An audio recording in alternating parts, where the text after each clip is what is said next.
knows you, just like I didn't know you say like 10 minutes ago. Uh, so you may want to do like a basic introduction of who Ini Oluwa is, and and this is the before everything gets maybe it start bit seriously or conversational. Please, I just want to know why you spell your name the way you spell your name, the Ini and the Oluwa separately, both with capital letters. And that's maybe that can come in when you're introducing yourself. But yeah, so that's it. Okay. So yeah, my name is Ini Oluwa. That's Ini is the first name and Oluwa is the surname. So it's not a. I mean, my parents named me Ini Oluwa as a full name, but right now it's no longer a full name. But I haven't made it official yet. But that's what it is. Ini is my first name and Oluwa is my surname. So and I'm a visual artist. Um, I'm in I've been I've been as far back as I can remember. 2011. Yeah, I've been an artist since 2011. Um, from when I was a student on campus, and I wanted to study medicine, but that did not work. So I decided to. I remember that I could draw, and then I started drawing people, and it didn't look like them, but I was getting paid. So, so I continued, and after school, it was just natural for me to still continue. And I'm an artist till now. Since that time, that's 10 years ago. So, and okay, what else is there to know about me? I am not a religionist.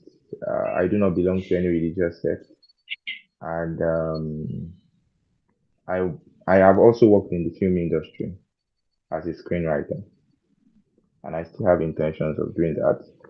Currently, people just know me. Apart from being an artist, people just know me as a writer and a movie critic. Yeah, I critique movies. Yeah. So basically, that's what I do. It's a simple life, and I'm the convener of mediums. Mediums was born out of a beat for of like I wanted to have fun, but I wanted to have it my way. I didn't want to have fun like haphazardly. I wanted it to be creative, coming together to paint, to do film screening, to create content, and then to drink and eat and dance and write and do everything. So I decided to start mediums, and right now mediums is going to be a community of creatives and creative enthusiasts from different countries, actually, all over the world. And the intention is to have events, these medium events, like 12-hour overnight creative events, 12 hours in different venues at the same time in different countries all over the world. That's the intention. And to do that consistently. I mean, I intend to do that till I leave this world. So, um, yeah. So I think that's that about me for now. Wow.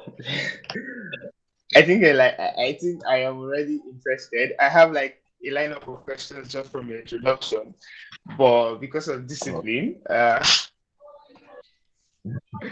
Oh, discipline, I'm just going to I'm just going to nah, I'm not going to be professional.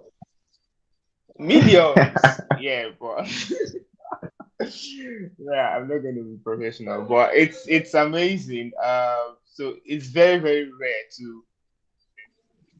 I've spoken with a lot of people, and hmm like I've really spoken with a lot of people on here random conversations and off platforms like this. I've spoken with a lot of people, and now I must say, and I'm reiterating that your mind just works a totally different way. If there was someone I knew that thought like you, then I would be lying. but but I it's take that fine. as a So you, yeah, it's fine. But so you've been a visual artist for 11 years, and yes. If one of the peculiar things I heard when you started with was like you knew you could draw, so you started drawing people, but it wasn't looking like them, but you're still getting paid. And today's yeah. conversation is basically around growth. And Hmm. I've seen some of your recent work. I do not know if they look like people that if they look like the person you drew, but I do know that they are beautiful and they are interesting also. Yeah. So how has it been for you? 11 years as a visual artist. You mentioned you're a writer, you are a writer. You write screenplays also, and you critique movies. So basically, let's start with how has it been as a visual artist for 11 years? Well, so for the first few years, while I was a student, it was about making money. It was just about drawing people that were doing birthdays and stuff, and then making money from it. It was nothing deep. There was no serious emotional attachment to the craft until after I finished school. That was in 2015, and I studied agri, soil science and land resources management, and I after I finished, I knew I wasn't going to be an agriculturist, of course. So I decided to stick with my art. I decided because that was what I knew how to do. And people were already knowing me for that. I mean, from 200 level to 500 level, everybody already knows the guy that does portraits. And as at 500 level, I was already good at drawing portraits. So, I mean, I just continued. But then I felt like, and now I'm coming from a background where we were not like affluent or anything. I hadn't been to any art exhibition. I didn't know how artists made money. I I didn't know what it meant to have a career as an artist.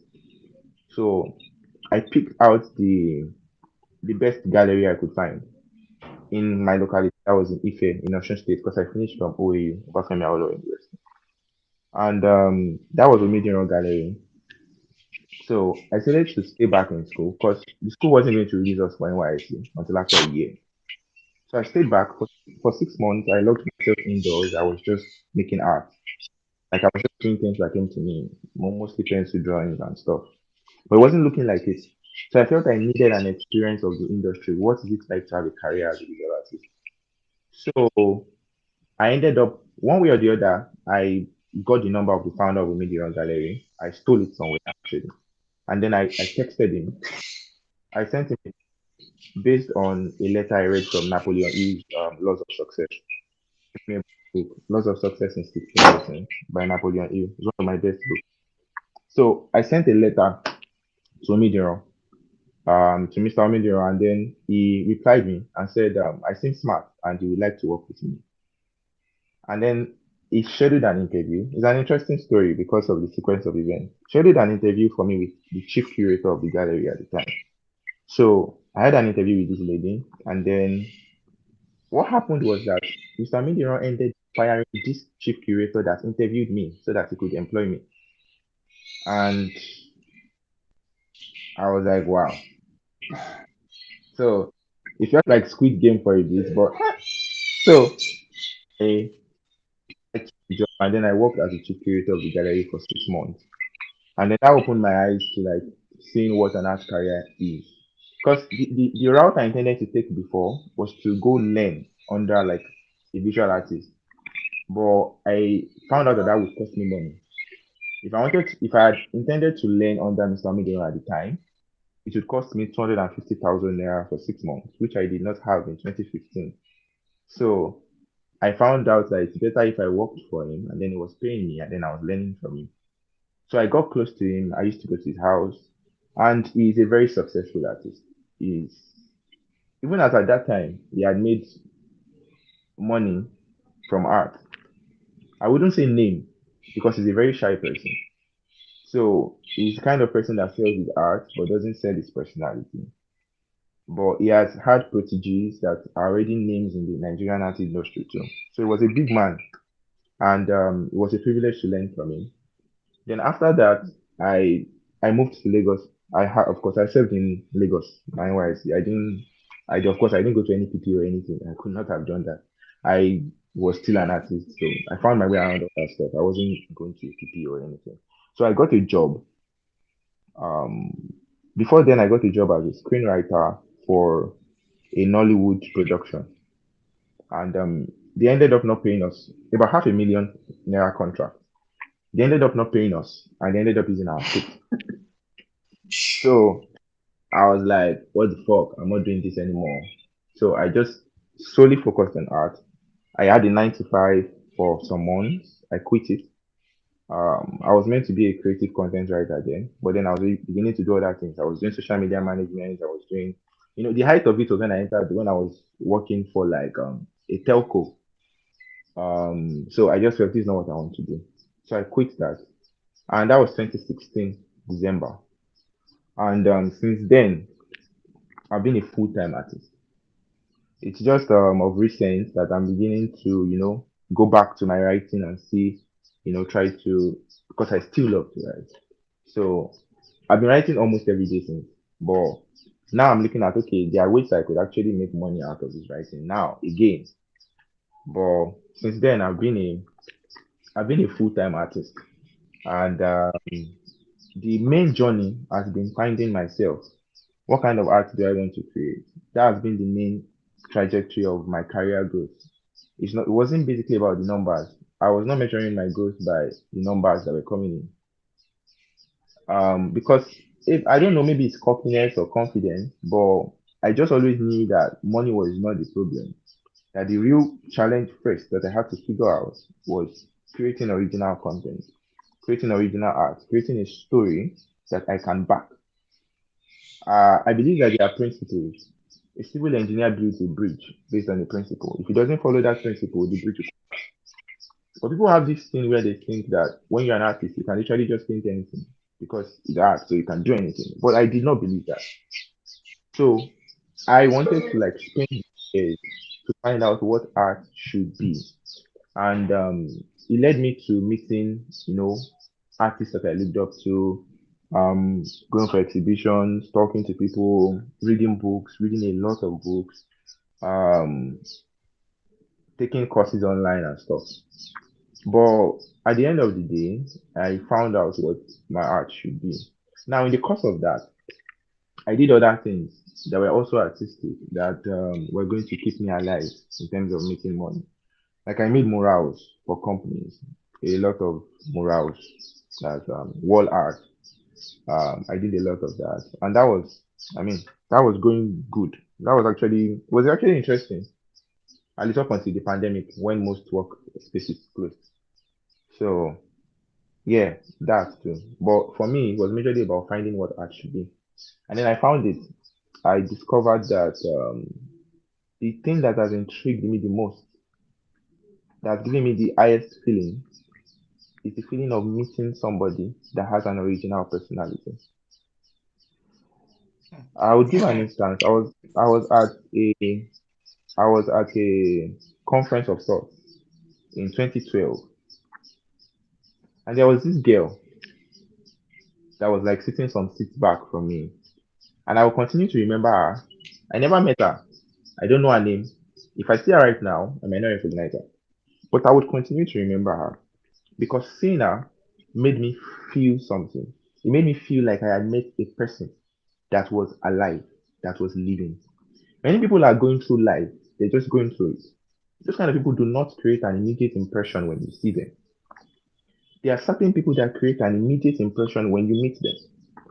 I feel like those are the kind of people that are actually truly living. You don't have to talk to them. You don't have to hear their name. You don't have to hear them speak. By the virtue of their aliveness, you can feel that person. And that was what I felt like art should be. Be able to give you that same particular feeling by just seeing it, by just meeting it. The art is not going to speak. the artist is not going to have to explain to you. But by virtue of meeting the artwork, you can feel the essence of whatever is in the artwork. Be it a house, be it an abstract piece, be it a person. And for my recent works, it has been people, of course, because people intrigue me. But yeah, I found out that that is what art should be. And I found that out after 3 years, or 4 years. I found that out, I would say, at the beginning of 2020. So, and of course, before then, I had made things that seemed like milestones in my career, things that people would consider milestones in my career. Do you get like being a part of Society of a full member of Society of Nigerian Artists without like going to school for it. Um, do mediums, for instance, then creating the murals for someone who lose from our office and stuff like that. Things that people would actually like consider to be, oh, that's a big achievement. Those were not what the things that I was using to measure my career. What I was using to measure my growth was how well do I understand my practice? Am I original enough to call myself a living person? So, and from then on, what it has been about truly believing in that expression and putting it out there, and believing that the right people would be able to see that and stay with it, and then building a legacy out of it. That's what my career has always been about. People measure their career growth sometimes by how much they've made. They set milestones in terms of money for themselves. Well, I do, but I don't do it as an end. Whenever I'm setting a milestone, a financial milestone, I'm doing it because I want to use the finance to do something else that establishes legacy and essence, the essence of living. Cause, and then of course, some people judge their career growth by, certifications and stuff. Well, I can't do that because I don't like that. I don't like it. So I don't like somebody teaching me stuff as such. I don't really like school and stuff like that. So there's that. And then I don't know what other measures the other people use to measure their career growth. But for me, it has always been about what am I doing? It has always been about legacy, about integrity, about principle. How well am I living? Yeah, and that's what I'm still doing till now. All right. Yeah, Thank you thank you. so much, Ini. That's Oh, I don't even know what exact words to use to describe it, but really that was something. Um,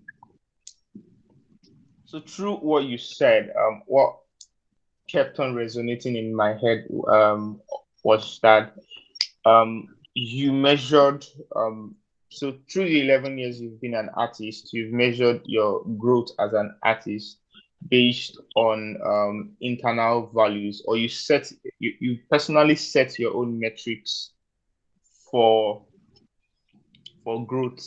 And I think that's something people sort of have a problem with, internally defining their metrics for growth. An example is the person talking to you. No matter how much I've tried to set internal metrics, I still find myself trying to measure my growth on external factors like how much I've earned, how many years I've been doing this. Uh, no. it's supposed to be in 5 years I should have been here, but I'm not here, and all of those stuff. Mhm. So external metrics that kind of put a whole lot of pressure on how we evaluate our growth. And hearing Yeah. again that I think the best way to measure growth is by setting internal metrics. So I just want to ask, how are you able to do it? How was Practical I? example. How are you able to like make up your mind that, oh, it's your internal metrics of your, okay, I do not like this stuff, this is what I like how are you able to stay on that part of measuring your growth based on your value system, irrespective of the surmounting pressure um Well, around you? um, I was lucky. I had the luck of people not liking me, so I didn't have to like them. Should we go and make everybody our enemies? Well, oh, I mean, like that's my own story. But okay, thing is, growing up, I had a different sort of growing up for many people. I was in a religious home of like really educated people. My dad is very educated, my mom is very educated, but they are very religious. And then they did not have money.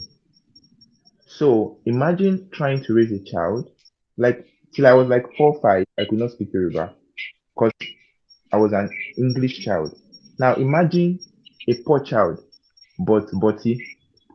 So I am living in an environment of poor children, but they cannot relate with me because I was reading Shakespeare when I was 8, but I was as poor as them. So they could not relate with me. And then I could not relate with the rich kids too. But I had a brother. So my other brother was always around. Up until I was like 11 or 12, and then he left. He had to go live somewhere else. So for a long time, and then I was living in Shomolu Bariga in Lagos. That's where I grew up. Mostly in Face Me, I Face You. That's where I spent my teenage. Where I had only about 4 clothes. I got my first street fight when I was like 13. And it was terrible shit life. But I still could not relate with, I mean, I could have been a dancer, but this normal ghetto dance group. I was in one of them. I used to do stunts and stuff, but I could not really fit in because I could not talk like them. But yet, it's not as if I have more than them. Do you get? And then I was attending a school that was not prestigious, and I could attend the school because my mom was a teacher there. That's Baptist Academy, Obanikoro. So the school was prestigious, more prestigious than all the other schools that people in my environment were attending. Well, I was only attending that school because of the privilege of my mom being a teacher there, so the school fees was reduced. So I grew up in this environment where I never fit in to any, community. So I didn't have the burden of making people like me, and I didn't have the burden of having to impress anybody. So it was always easy for me to become for me to be the weird one. So developing my own principles had to come as a matter of hustle. I had to, because of course I was seeing that being a religionist, like being a Christian, does not exactly, did not exactly favor me and my family, even though they are still very much religious till now. But I know that every year we pray that, oh, this time next year this would have happened, but it doesn't happen. So of course I know that there's something wrong somewhere.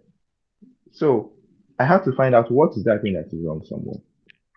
I had to find more like I had to build my life like everything intentionally. This the way people walk. People when you're walking, for instance, you're just walking, you're not trying to think about the steps you're taking.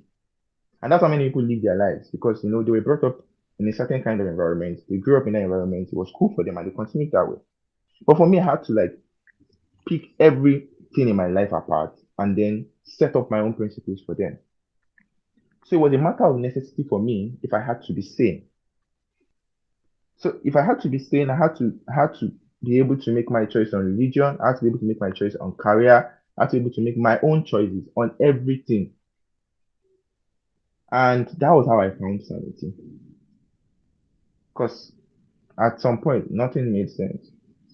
So that has, I mean, permeated every part of my life. So it made me very intentional and it made me care less about people. Like I don't give a fuck about people. I'm just even beginning to learn that. Because the fact that I am saying it right now means that I have become aware of it. If you met me some time ago, I would not even be saying I don't give a fuck about people because I actually did not even care so much to even say that.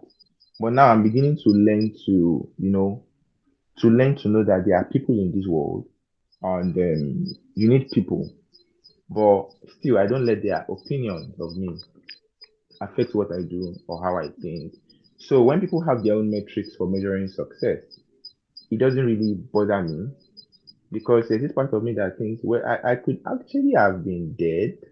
So my life is very precious to me, but at the same time, I'm not like emotionally attached to my life as such, if you get what I'm saying. So it puts me in this place where I don't really care for what people think about me. And I think that it is something that everybody can cultivate though. I mean, you don't have to be lucky enough. I mean, it's to be brought up in a terrible condition is not luck at the end of the day.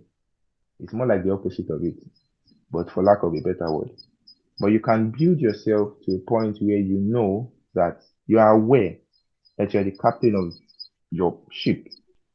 But there's a trade-off, I will not lie. You can decide to measure your metrics by the way people do it. Like you can decide at the beginning of say when you start your career, okay, I want to measure my career by how much I'll make. And then you end up making a lot of money. But the question of happiness will be there. Will you be happy? And of course, if you don't value happiness, well, you can do whatever you like. If you don't value happiness that much, if you just want to live and you think that the world is about, sorrows and joys and all that pessimistic stuff, I don't know. So you can keep living that way. So there's a, yeah, that's it. Basically. Yeah. All right. Thank you. I think that makes sense. Anyway. So I was watching Hanu's interview with was it LinkedIn or I was trying watching one of Hanu's interview, CEO of Patricia, when he was saying that he really didn't know that there was even a community of tech, that he it was just basically what how he saw the world, and he just from idea to implementation. So he said that he was fortunate not to even know that there was a way people in tech make money, or there was a way people in tech do things. So hence he just Yeah, did things how he felt they should be done, and how he felt they should work. And if they didn't work, he just goes back and reiterates and does it. So that is oblivious of the fact that there was like an existing community and a set rule. And I think that yeah, from the story you just gave, that's something really really similar. And mm, I think it boils down to, if I was to cap it with a word, that would be basically being self-aware of how you yeah, function in relation to the world, right? yeah, yeah. Okay, that's really that's really amazing.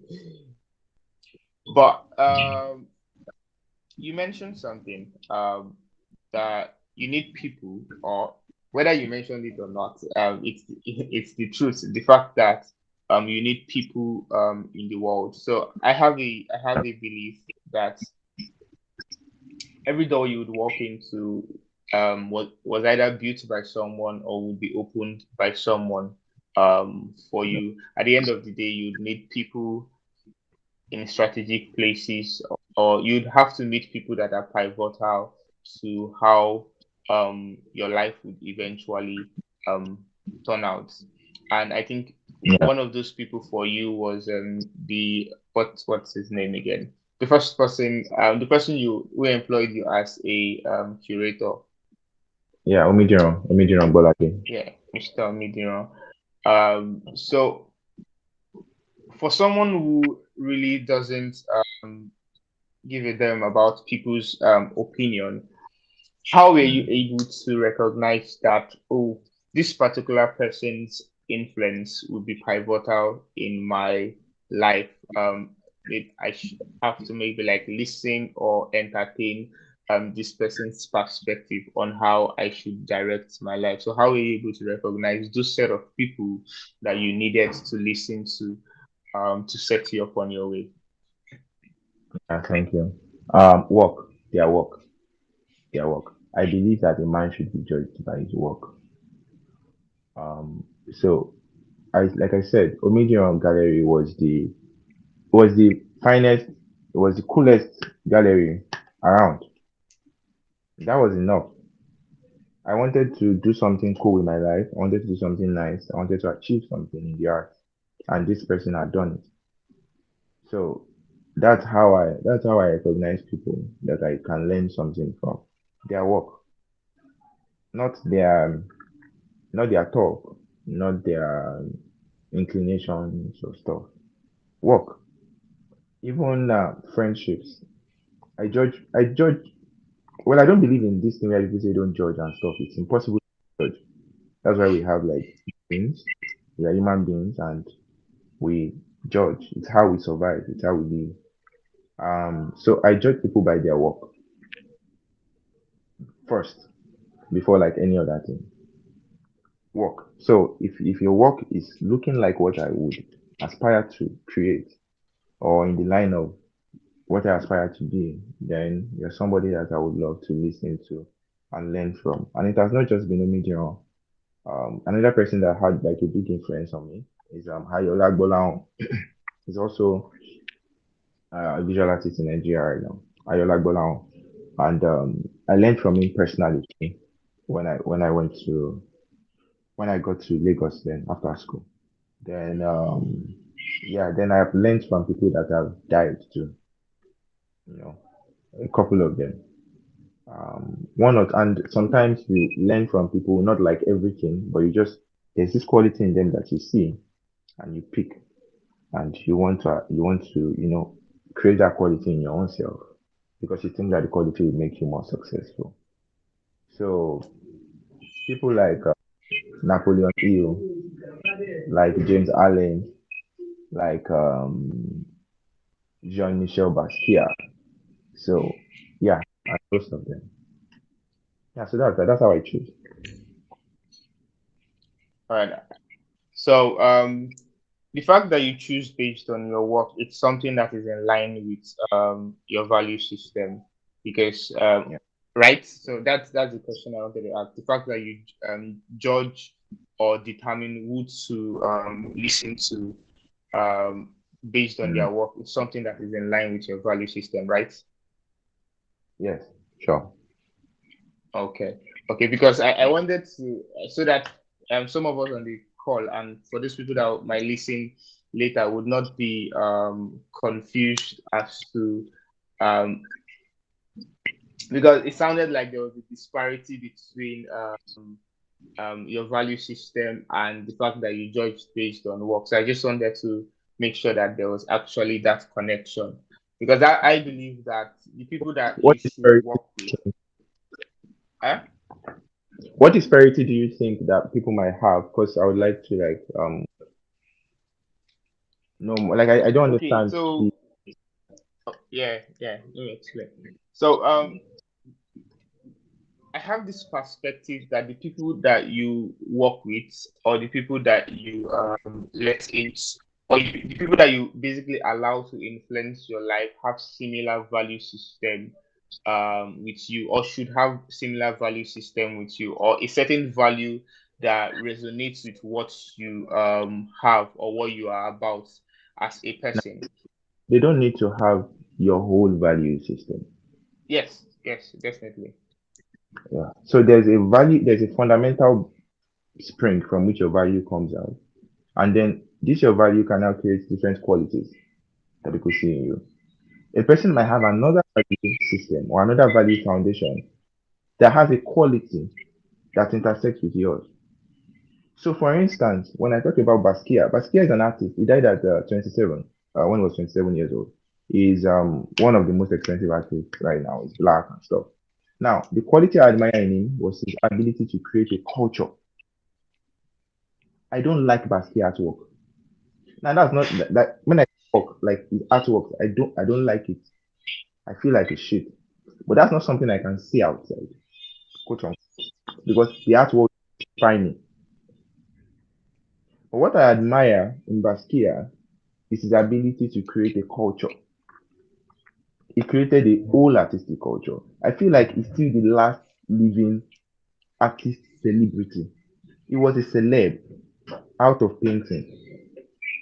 So that's what I admire about Basquiat. I'm not going to take his the philosophy behind his work. I don't really agree with it. So You can learn from people based on the qualities that you admire, even though they do not like embody all your values and stuff. Yeah.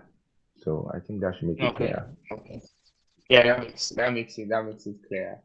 That makes it clear. So I'm just going to pause a bit on my questions and see if any other person in the room has a question, because we have about 15 minutes to go. So, and I would want to respect the time. So, is there anybody that has questions, comments, and opinions, basically, before I continue? Anybody? Please, if you have questions, you can just unmute and ask your question. Yeah, hi. Hi, Hini. Hi, Tolu. Yeah. Maybe. I'm Debbie. I have a question though. So I see that art is something you are passionate about, Yes. right? But there are days that you won't like feel like working and stuff like that. You might probably have a deadline and you're not ready to work. What fuels your passion? Mm. Okay. So that question will be dependent on who sets the deadline. If it's my own deadline and I don't feel like working, well, I just shift it. And but if it's a client deadline, say I was in a morale for a client and they had a deadline, what fuels my passion is the money. It's that simple. So that is the reward that I get from working for a client. So when I am creating my own original works, that's why as much as possible, over the years, I've deviated from creating works for clients to creating my own original work. Before I used to make portraiture for people. I don't do that anymore. I don't do people-centric stuff anymore. And then gradually, the morale thing is also fading out. So I rarely, very rarely do works for people anymore. So I don't have a deadline that somebody put on me. Do you get? But so since most deadlines are mine, I can do whatever I like with them. And in times where generally now, what fuels my passion to work, generally, in spite of whatever is going on with me. For instance, last year was a really tough year, and what fueled my passion is the laid out sequence of events that I have in my head, the my career path, what I intend to achieve, the big picture in front of me. I have a big picture, and I am working towards it, and that big picture is so beautiful, like mind blowing stuff. So I love it. I love the big picture, and I want to get there because the I have set to get there is is tangible, like it's workable, it's real. So I need to keep doing those things to get to that big picture. And that big picture is like is heaven for me. So I want to get there. So that's enough for me. But when it comes to works that have like deadlines, where I have to like work, I have to do this work because of this client or this person. Well, I'm doing that work in the first place because of the money that the person is going to pay me. So the money continues to, do his work. That's why I never take money that is not enough to fail me to meet the deadline. Does that Wow. answer your question? Yeah, that sounds great. It does. Thank you. Thanks. Yeah, welcome. Does anyone have any other question?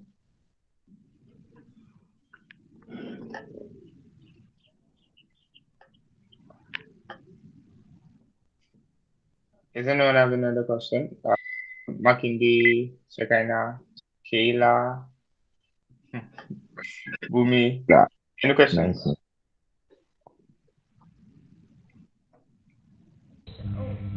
Hi, Ini Hello. Oluwa. I don't have a question though. I just want to say nice to see you, nice to meet you. Yeah, nice to meet you too. Nice to see you too.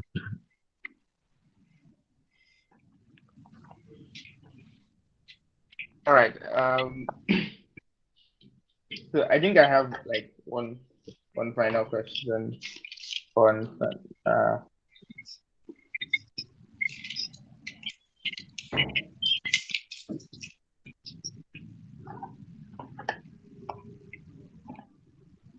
What are you really curious about in yeah, what are you really curious about in life?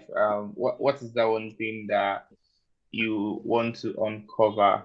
Um, yeah.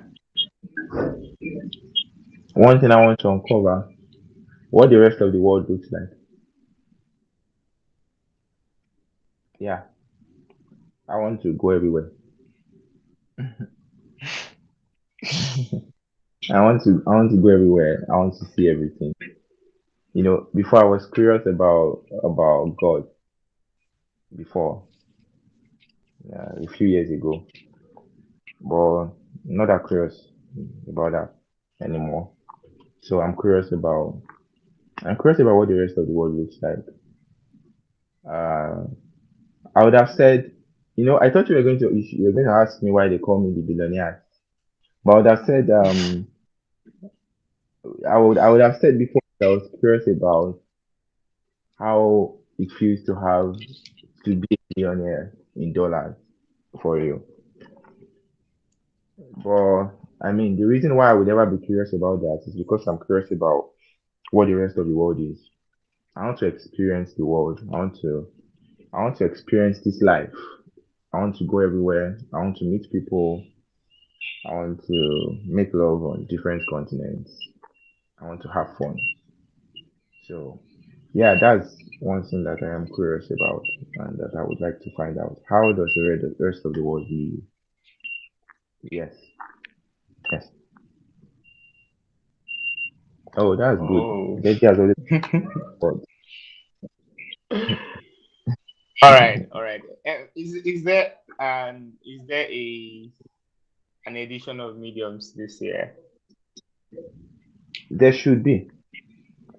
There should be. There should be before the end of the year. But that's dependent on whether I am dependent on me. Because we could have had it like since last month, because there's a venue already and all other things.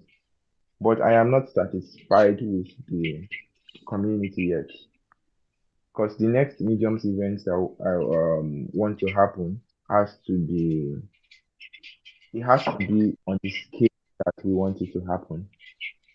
And it has to create the kind of effect that we want it to have. And if it doesn't do that, then I would not like it. And people that work with me will not like it too. So I am taking steps to make sure that that community is what I want it to be first. I want it to be an original community. And no, mediums is not limited to just visual artists. Limited mediums is any creative. See, if you like mediums, then you should be a part of mediums. If you like to be among creatives, then you should be a part of mediums. If you like to be in a community where people just paint and take photographs and talk about fashion and talk about design, anything creative, music, film, that's what mediums is about. So right now we are building that community and I'm doing it online and I'm working on putting out stuff that will continue to foster that sense of community. Like we have a merch now. We're selling our hoodies, our sweatshirts, all those things to give that sense of community. And the kind of people that, okay, how can the person join? Go to Mediums on Instagram. I believe that the link should be on the bio. MIDIUMS on Instagram. MIDI, not ME. MIDIUMS. So, yeah, so we are building that community of original creatives, people, people that can, how like I it, they have original content. Yes, and I want to get as many of them as I can, and I want to get people that are concerned about making impact, and not just you know every and anybody. So before now, since you said praise, praise when it was at Neptune worked on the design, the brand identity for Medium. And on for that Mediums event, the second Mediums event that we held, what we said was this is a creative event and it is not for you. That was art that we're putting out, because mediums is meant for people that you're not just coming there to, as much as you're coming there to feel among, you're coming there because you are an original. You are not hiding under anything. You have original thoughts. You can think your own thoughts. That's more important for me. I believe it's a value that should define every creative. You can think your own thoughts. You're not creating artworks because they said you should talk about gender, or because they said you should, or because Boko Haram are attacking in the north. You're creating artwork because you actually do have original content. You're creating music because you have something to sing. You are doing stuff because you have something. So I want to make sure that that ethos is there in that sense of community before our next event, because I feel like our next event will be pivotal to like how mediums will continue going forward. Yeah. So there should be an event before the end of the year once these conditions are met. Okay, no problem. So thank you so much, Ini. It's been an Well, amazing conversation with you. I think this has been one of my best conversations so far. Okay, I wow, think I I said enjoyed. that for the last conversation. I said that for the last conversation, but I think it gets better with every conversation. But sincerely, this has been my best conversation so far. Makinde wants to say something. Um, yeah, I think Makinde. Makinde wants. Yeah, because No, um. sorry, I'm good. Go on. I'm sorry. Oh, Doesn't speak. Okay. no problem. So it's been my best conversation so far, and I'm excited. Hearing you speak sort of brought clarity to provided a bit of clarity to why I do random conversations, and I'm looking forward to who the next guest will be. I'm going to enter your DM and I'm going to ask you who do you think I should bring up next. Or let me just ask you. So, Ini, who do you think I should bring up next?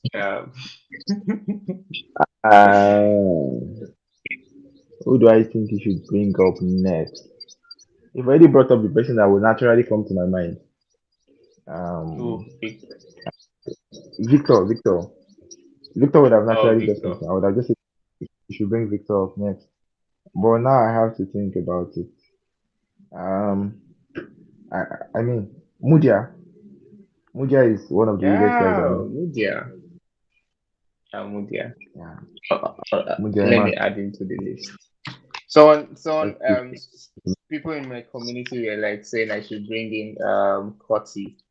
I don't even know her. I don't know who she is. No offense to Who? all of the people that mentioned her name. Koti. I don't know her. What does she do? Ah, thank God, I'm not the only one that doesn't know her. Please, what does she do? People that made the suggestion. Kotsi is a YouTuber. She's a cinematographer. On her last YouTube video, she had Don Jazzy. She had Lecon. She's big. Sorrow. Yeah. And Okay. she's this really, Spell, I mean, spell sorry, her name. Korty. Okay. So much passion in describing Koti. Yeah. All right, then, Nini. Thank you so much for an amazing conversation. Looking You're forward to welcome. having more conversations with you. Yeah, that would be nice. All right, thank you. So that's the end of today's conversation. Okay, the link. Bye, guys. All right. Okay, the link is not on IG. Yeah. How do I? Okay, I'll send it to Tolu. Tolu would forward it to everybody. All right. All right. Bye. Yep. Bye.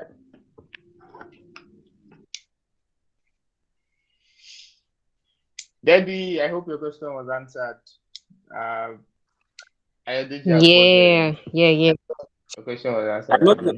I know be asked question, no. But hi, Debbie. No, I just didn't mention your name. As per say, you like you have a very very big crush on Koti. So from the way you were describing her, Yes, I am not. I am not ashamed. So much passion in your voice. You're not ashamed. Yes. Would you send the cool email to her bringing her up to random conversations. Oh yeah, no. I would. Amazing. All right, I it's been an look forward to amazing this time with conversation everybody. already. You look forward to the conversation. Wow. You don't Yeah. want to see people Why that you? people are suggesting I you bring on to random why you conversation. not? Someone actually said I Okay. should bring up Okonjo and I should bring up Elon Who Musk. did I? Like Who is suggesting Okonjo Wow. Wells? What? This- Yeah, you can bring her own. I can bring her No, we on. don't want Wow. Okonjo. I like the faith you have in me. I don't even have that much faith in me. Yeah, but it's amazing. You never there, Uh there could be a link to a through a link that could link you to her. well, there's nothing that's impossible. That's what I found out in the last 1 month, in the last 3 months of having random conversations. So there's practically nothing that's impossible. The worst that would happen is that the Yeah. person would say no. What if they don't answer your phone call? That's Yeah, enough that's for a still no. no. Cause I need to learn how to code mail. I have been doing this thing for the past.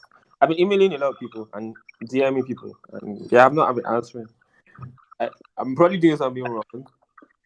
I Yeah, believe you're probably not doing getting something an wrong. answer is better than getting rejection email. No, So actually, just count your getting losses. rejected, I getting rejected prefer is getting actually better. It's actually better than not hearing anything back. Not hearing anything back leaves the option so open, and you don't know exactly what person is doing. Did the person Wow, see it? The so person many ignore it? The person not there. see it?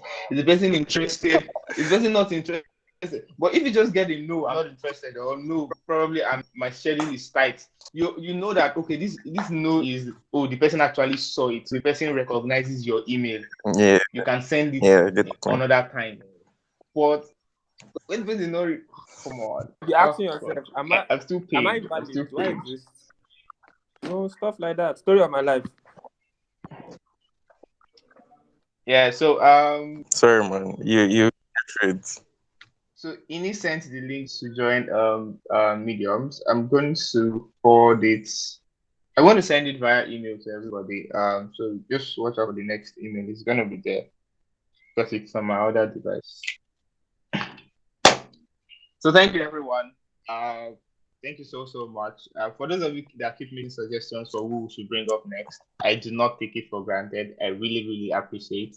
Keep your suggestions rolling in. Hopefully, we'll have one of the two persons you suggested on the next random conversation. But till then, thank you so much. I love you. Bye. Oh, We don't love you. exactly. Get out.